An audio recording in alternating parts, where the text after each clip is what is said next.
बरं ऐका, समोर लक्ष असू द्या सर्वांचं आणि कुणी बोलू नका. ही रायगडावरची महत्वाची जागा आहे. झुकल्या वाकल्या गर्विष्ठ माना या शिवमंदिरी नतमस्तक झाल्या. तर ही आहे ना शिवाजी महाराजांच्या सिंहासनाची जागा आणि त्यांचा पूर्ण दरबार आहे. तुम्ही शिवाजी महाराजांचा राज्याभिषेकाचा फोटो वगैरे पाहिला सर्वांनी? शाळा कॉलेज ऑफिस मध्ये तो फोटो इथलाच आहे. कारण त्या ठिकाणी शिवाजी महाराजांचं पहिलं 1 मन म्हणजे 40 किलो 1280 किलो सिंहासन होतं. म्हणजे हा दरबार, या दरबारात महाराजांचा राज्याभिषेक झाला 6 जून 1674. आनंदाचा सोहळा रायगडाने पाहिला होता जागा. आता या नगरखान्याच्या बाहेर या, तुम्हाला सांगतो माहिती. पप्पा चला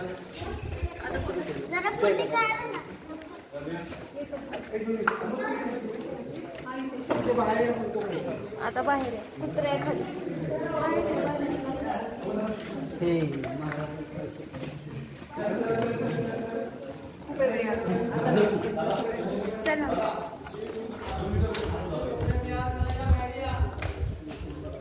अरे माझा कॅमेराच बॅक होणार आहे साई. एक तुम्हाला सांगतो की 32 मन, 1 मन म्हणजे 40 किलो, असं 1280 किलोचं सोन्याचं सिंहासन त्या काळी तिथे होतं शिवाजी महाराजांचं.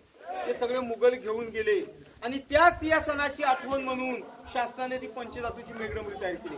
हा त्यांचा महाराजांचा पूर्वीचा दरबार. 5000 लोक या दरबारात बसायचे आणि हा दरबार त्या काळी वरतून पूर्ण बंद होता. महाराजांच्या काळी छत होता. हा दरबार पाडला गेला ना. आता हा समोरचा गेट आहे. तुम्ही जर का बॉम्बेचा गेट ऑफ इंडिया आणि दिल्लीचा जर का इंडिया गेट पाहिलात, इंडिया गेटचं प्रतीक आहे की नाही? हा इंडिया गेट सारखा वाटतो की नाही? तर याचं नाव नगारखाना. 22-52 फूट उंची, 42 फूट रुंदी.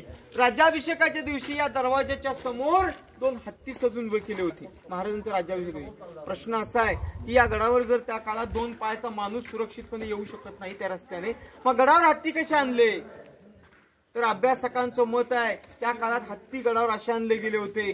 ज्या वेळेस शिवाजी महाराजांनी रायगडाच्या बांधकामाला सुरुवात केली ना, त्या हत्तीची छोटी पिल्ल पालखीत घालून रायगडावर आणली गेली आणि त्यांचं पालन पोषण या किल्ल्यावर केलं होतं. अशी हत्ती आणली होती. शिवरायांचा राज्याभिषेक रायगडावर झाला. त्या सोहळ्याची तारीख माहिती आहे तुम्हाला? 6 जून 1674. त्यापुढे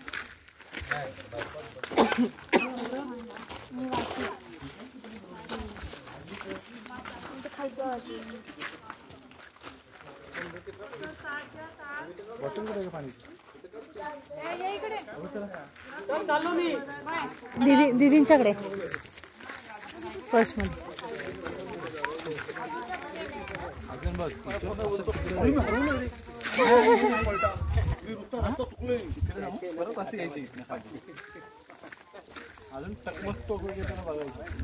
बाई म्हणजे फिरायला किती वेळ लागते?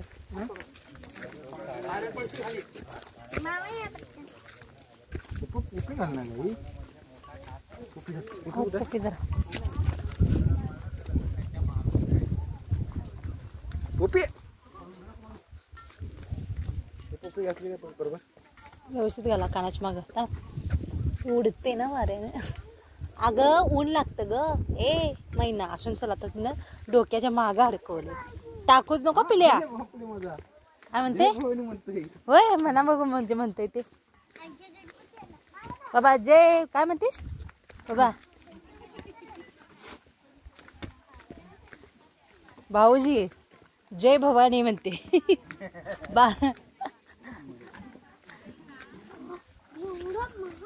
बाळा चालत यायची मावळे माहिती अशी चढत चढत चढत जायचं.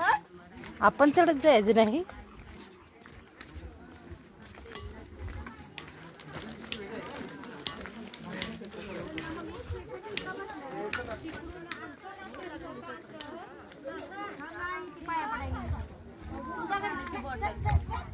पाण्याची बॉटल घ्या बरं.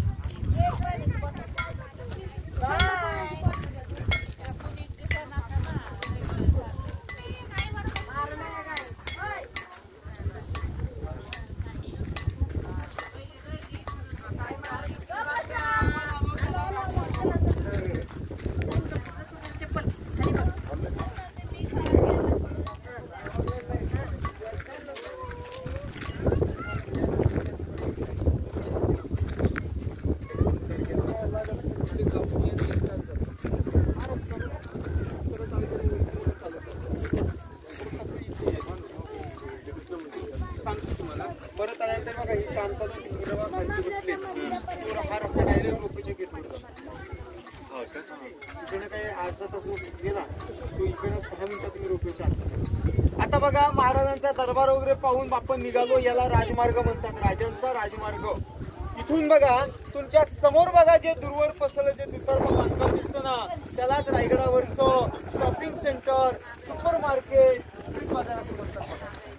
रायगडाची बाजारपेठ त्या काळात पूर्वीची जी लोक होती ना ती रुबाबदार घोड्यावर बसून बाजारपेठ करायचे. आणि त्याच्या अलीकडचं जे मोकळं जे मैदान आहे ना या मैदानाला होळीचा माळ म्हणतात. या मैदानाला त्या काळामध्ये पहिल्या मानाच्या होळ्या रायगडावर या होळीच्या माळावर पेटवल्या जायच्या आणि नंतर मग किल्ल्याच्या आसपासच्या गावातून होळ्या पेटल्या जायच्या. तुम्ही संभाजी सिरियल पाहिल्या कोणी? संभाजी राजे पेटत्या होळीतून जो नारळ काढतात ती जागा इथली. म्हणून या मूर्तीची इथे 1980 ला शिवमूर्तीची स्थापना केली. गडावर पायरी चढून येणारे लोक इथे वर येतात. ते पोल लावले बघा दगडाचं पोल दिसतो का तो उभा त्या पोलाचे ते पायऱ्या संपतात. तिथून 800 पायऱ्या गेल्या आणि इथून बघा आता बाजारपेठेतून तुम्हाला त्या मंदिराकडे जायचंय. माहिती सांगायचं माझं काम. दर्शनाला तुम्हाला जायचंय. ते मंदिर लांबून पाहिलं तर कसं वाटतं? मशिदी सारखं वाटतं की नाही? ते मशीद नसून रायगडावरचं महादेवाचं मंदिर आहे, शंकराचं मंदिर आहे. असं ते का केलंय? ते जर मंदिर त्या काळात मोगलांनी लांबून कुठून पाहिलं तर त्यांना ते मशीद असं वाटावं, तिथून ते नतमस्तक व्हावेत किंवा येऊन सोडू नयेत. अशा प्रकारे त्या मंदिराचा आकार साहित्य मशीद आहे की त्या तारखेसाठी पण ते आहे. त्या मंदिराच्या पुढे बघा ते पांढऱ्या कलरचं जे घुमट दिसते ना ती शिवाजी महाराजांची समाधी आहे. शिवाजी महाराजांच्या मृत्यूनंतर जो महाराजांना अग्नी दिला तो त्या ठिकाणी त्यांची समाधी आहे. ती समाधी मधल्या काळात लपली होती आणि ती समाधी ज्याने शोधण्याचं काम केलं ते सत्यशोधक महात्मा ज्योतिराव फुले. आजच्या पिढीला खरं माहिती पाहिजे समाधी कोण शोधली? फुल्यांनी. समाधी मंदिर फिरून येताना तिथेच मध्ये गेट आणि त्या गेटच्या 2 नंबर पायरीवर नाव आहे. नाव असं लिहिलंय सेवेचे ठाई तत्पर हिरोजी इंदुरकरांचं नाव आहे. तर तुम्ही हिस्ट्री वाचली असेल की ज्याने शहाजहानचा ताजमहाल बांधला आणि त्या कलाकाराने अशी कलाकृती पुन्हा तयार करू नये काय केले त्याचे हात तोडले. पण ज्याने 14 वर्ष आपलं आयुष्य रायगडासाठी वेचलं त्या हिरोजी इंदुरकरांच्या नावाची पाठी त्या मंदिराच्या पायरीवर आहे. म्हणजे अशी लोक आणि अशी माणसं या स्वराज्यामध्ये एकत्रित जन्माला आले. इतक्या कमी वयामध्ये हे स्वराज्याचं स्वराज्य करतात. कोणामुळे? अशा लोकांनी. म्हणून तुम्हाला एक शेर सांगतो की अंधार पडला पाहता की दिवा पाहिजे आणि या महाराष्ट्राला नव्हे तर या संपूर्ण देशाला पुन्हा एकदा तो जिजाऊचा शिवा पाहिजे. तांदूळ शिजल्यानंतर भात म्हणतात, अंधाराला रात्र म्हणतात आणि या महाराष्ट्रात राहून जो कोणी शिवछत्रपती दिसले त्याला हिऱ्याच्या आवडत. रजा घेतो. जय हिंद, जय महाराष्ट्र. परत आल्यानंतर मंदिरात जायचं असेल तुम्हाला हाच रस्ता. परत आल्यानंतर सगळे तुम्ही रोपवेने जाणार आहात ना तिथे बघा हा रस्ता चाललाय बघा. ती मुलं बसते काम करणारी. हा जो जिना उतरलाय ना तो डायरेक्ट रोपवे तिकीट कुठे जिथे 25 रुपयाचं तिकीट काढलं ना त्या काउंटर म्हणजे हातून अर्धा तास करून येण्याची गरज नाही. डायरेक्ट तिथून ना परत यायला एकच रस्ता. जिथे खाली उतरला डायरेक्ट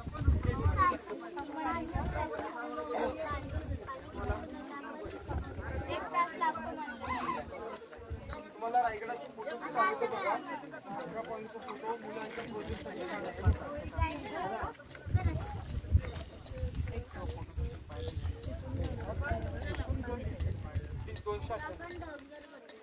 तुम्हाला सेफ पाहिजे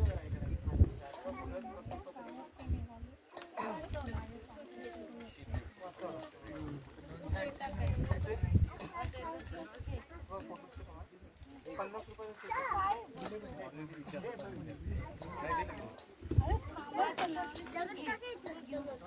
रुपयालाच आहे. माहिती आहे कोकम सरबत ताक वगैरे मस्त आहे ना? मस्त आहे ना?